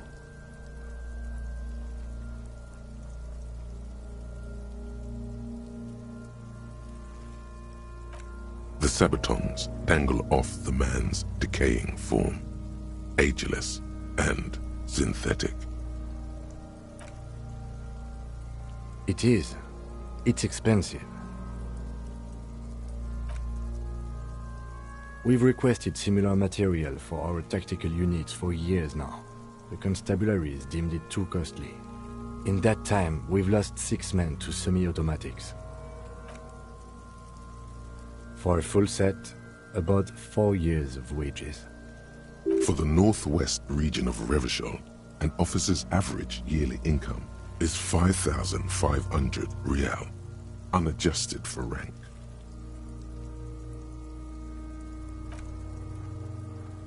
Not too much, yes.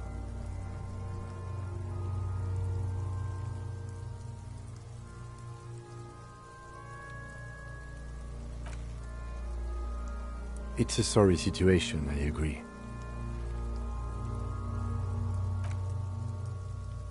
That's for us to find out. My initial report on the area suggests he was a security guard for the harbor company, but that's just hearsay.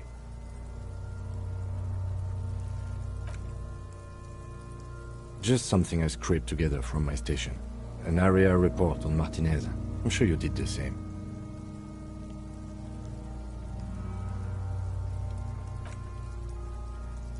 I agree. This equipment is way beyond what a guard can afford. A small bell-like sound fills the air, like tapping on the side of a porcelain cup. The pry bar in your hand is itching for some action.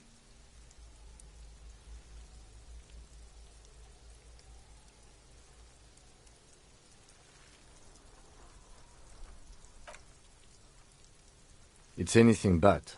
This material is a kinetic redistributor. It spreads kinetic energy horizontally, from plate to plate, dissipating it entirely. Faint, organic lines cover the plates where they separate into smaller ones.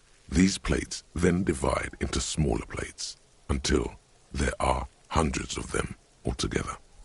Like whirls of floorboards, the design looks organic, influenced by highly resistant wood materials, like lignum vitae and ebony perhaps. If trees were made of porcelain, this is what their cross-sections would look like. The smooth, glossy surface fractures into ever more intricate interconnections, peaking on the right sabaton, where you notice the whorls are in the shape of a letter and number combination: E50, 100, 1000.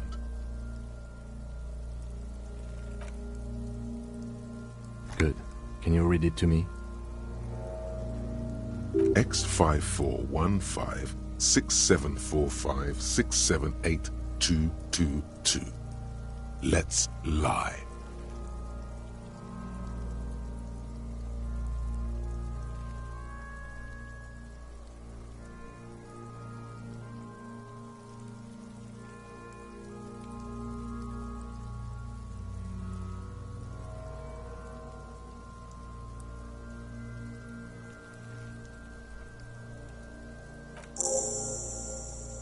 We have a make and a number.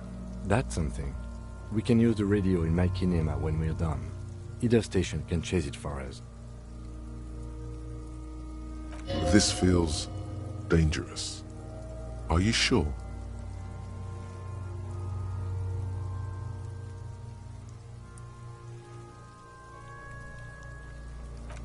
The sabatons dangle off the man's decaying form, ageless.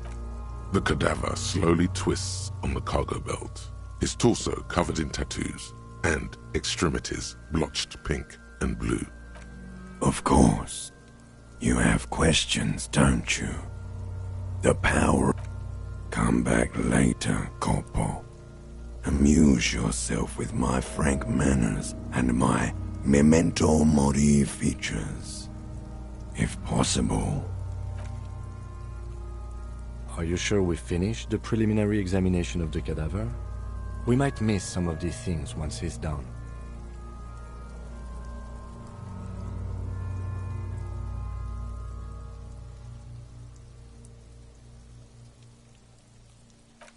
The cadaver slowly twists on the cargo belt, his torso covered in tattoos, and extremities blotched pink and blue.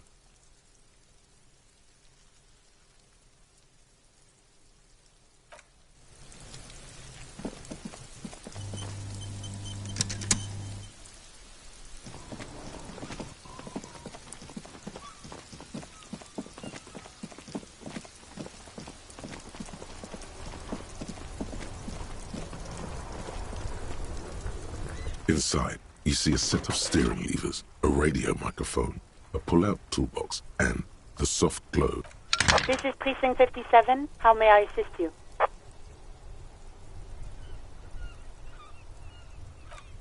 Sure, officer. What's the number? And the make of the armor, if you know it. Got it. I'll contact the ICP database immediately. Call back tomorrow. Hopefully they'll have dug up something useful by then. The International Collaboration Police, ICP, is an inter-Isoleri law enforcement service, the crown jewel in the moral intern diadem, alongside EPIS and the coalition government. No, and I doubt they'll get back to me before tomorrow morning. Anything else? 57th, over and out. In the cabin, you see a set of steering.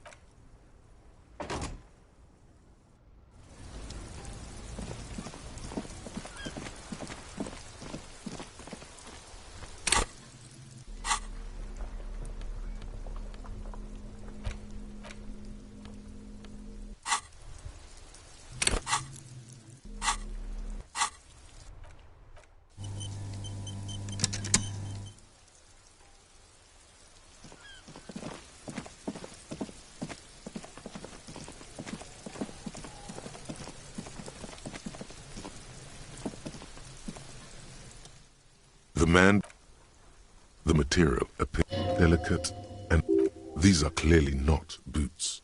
They're armor, possibly part of a larger set. Under the hill. Fair weather. This feels dangerous. The stench fills your nostrils. As you push downward, an ominous creaking... Stop!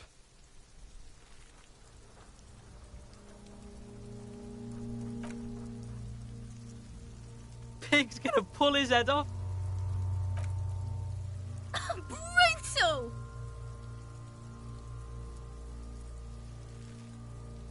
Even the mongrels can see you're about to pull his head off.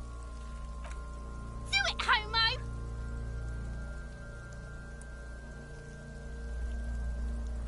Stop obsessing about your sexuality, officer. You are about to seriously compromise the coroner's case. Indeed, from this angle, it does look like the neck isn't going to take much more. Being dead for a week has all but liquefied his muscles. What are you trying to achieve anyway? Why are you hanging on to that boot?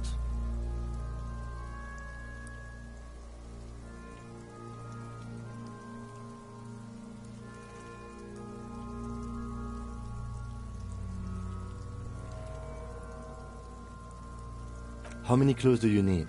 You already found a number. Besides, there's no way you're getting them off. All the organic matter in his body has been flowing down into the boots. They are fused to his feet now. Why do you think the locals haven't scavenged them yet? You're sure there's a way to peel them off, but first the body needs to be down. And second, it would probably be better if the lieutenant wasn't around. The anticipation makes you crack your fingers. Feels nice. Nice and cracky. Processing will take care of them. With the situation in the morgue, it will yield nothing. But we must pick our fights. Should we continue? The cadaver slowly twists on the cargo belt, his torso covered in tattoos, and extremities blotched pink and blue. The steel-reinforced belt presents a unique challenge. I brought chain cutters, but I don't see a good angle of approach to the belt. He doesn't actually think the challenge is unique. He thinks it's frustrating, annoying, and harder than he thought. The cadaver is a good 1.2 meters up. Neither one of us can reach the belt without assistance. And even if we do, there's the question of cutting the airship strength material.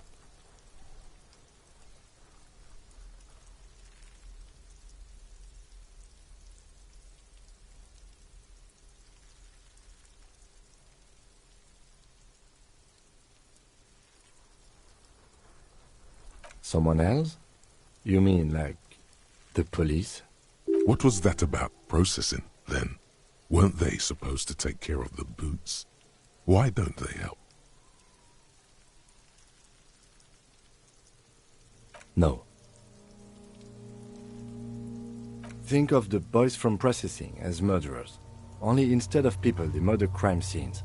Processing is a wrecking crew. They know how to commission off items and how to work the incinerator in the morgue. I know it's hard, but I assure you, the others won't come to help us. And we have a growing sanitary concern here. We need to get him down, fast. I was really hoping we wouldn't. The Union appeared to be suspect in this case. It seems like a dangerous route to... I would really prefer if there was another way. These people might have an agenda.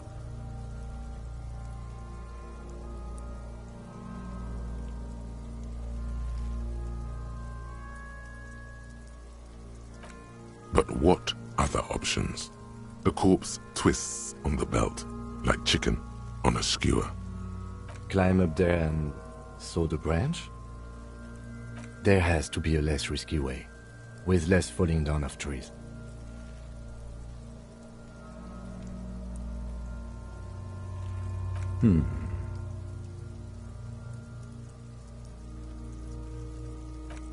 Yes, we do. Yeah! Bang bang time, pig! Shoot his head off! How? Where the buckle ties the rope to the branch. That's a good spot to aim.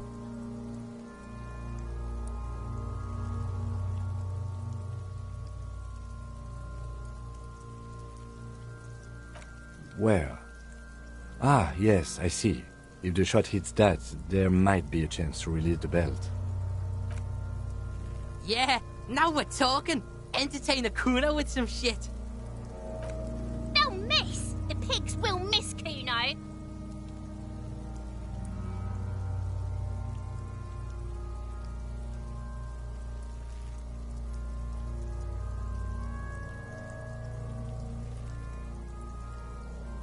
Silence.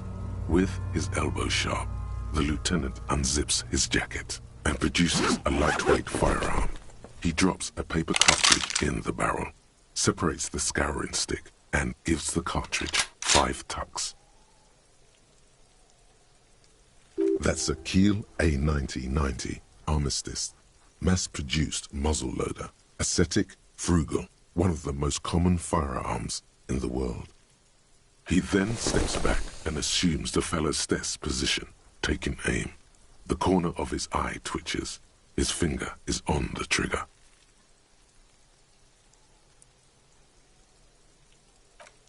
He's gonna fucking miss! The kid's voice is drowned in a shrill blast that echoes off the walls of the surrounding tenements. A cloud of smoke slowly parts in the air as the lieutenant steps back and says to himself, God damn it.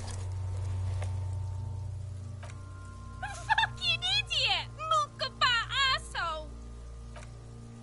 Kuno could have hit it easy, but then Kuno's not fucking handicapped, is he?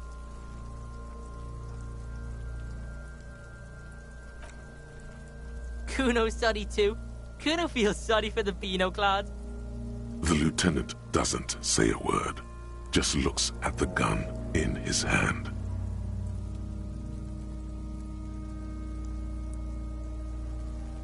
No, we are lucky as it is. We didn't break anything, and the victim remains uncompromised. Any more mistakes could put us in an unfortunate position with the locals. We have eyes on us.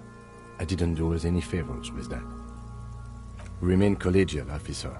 It was an honest mistake, and I will not repeat it. I have to say, it's beginning to look unlikely we can get him down without assistance. It's bad as it is, us shooting firearms like punks. Go ahead, I'm not stopping you. Just don't lose it.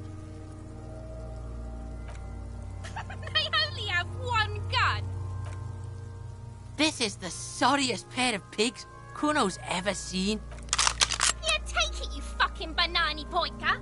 Take it and shoot yourself in the mouth!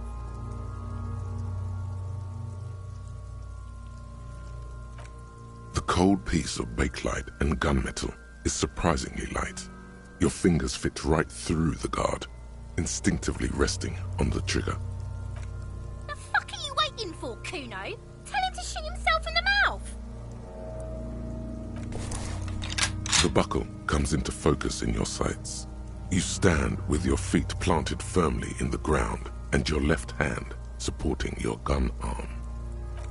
Why don't you just shoot yourself in your mouth? At least you won't miss.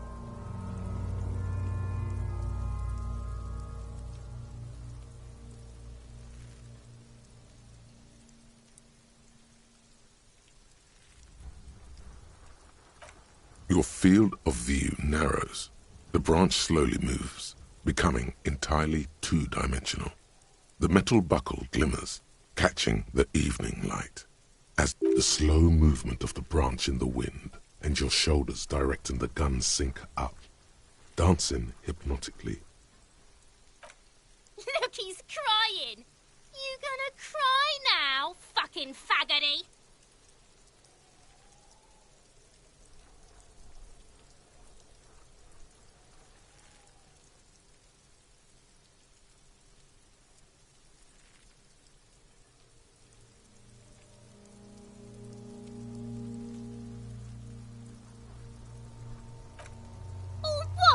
You gonna fuck me? You wanna fuck me, pig? Is that what this is about?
A plume of smoke erupts from the barrel.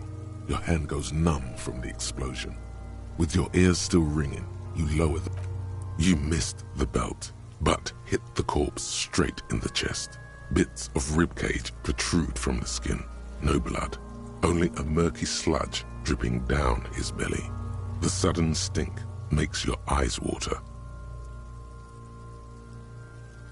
Oh my god, he's gonna fucking cry, I knew it! What a mulko! Ask for another shot. You'll get it with the next one. The goddamn light reflected off some window. Surely.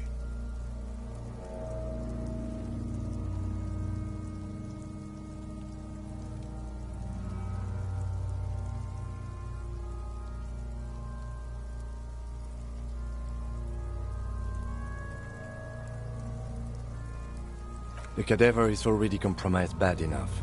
We don't... It came out wrong. You made it sound like you're some sort of roulette addict looking for a fix. There is silence. Vittupa wants to fuck up again bad!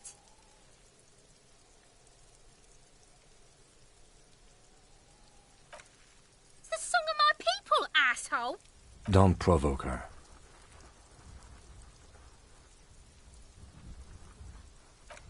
Shot him! It's not the gun's fault you can't Pigs don't have hands. They have, like, fucking hooves or something. Kuno has hands. Kuno can shoot that shit down for you.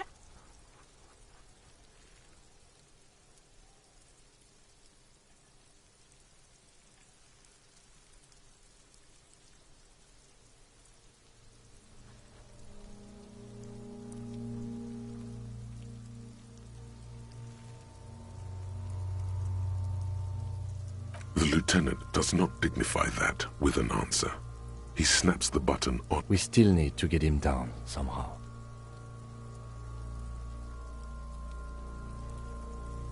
The bad way. The way I didn't want us to. By asking the harbor for help. They have the tools and the men. If they put him up there, they can take him down too.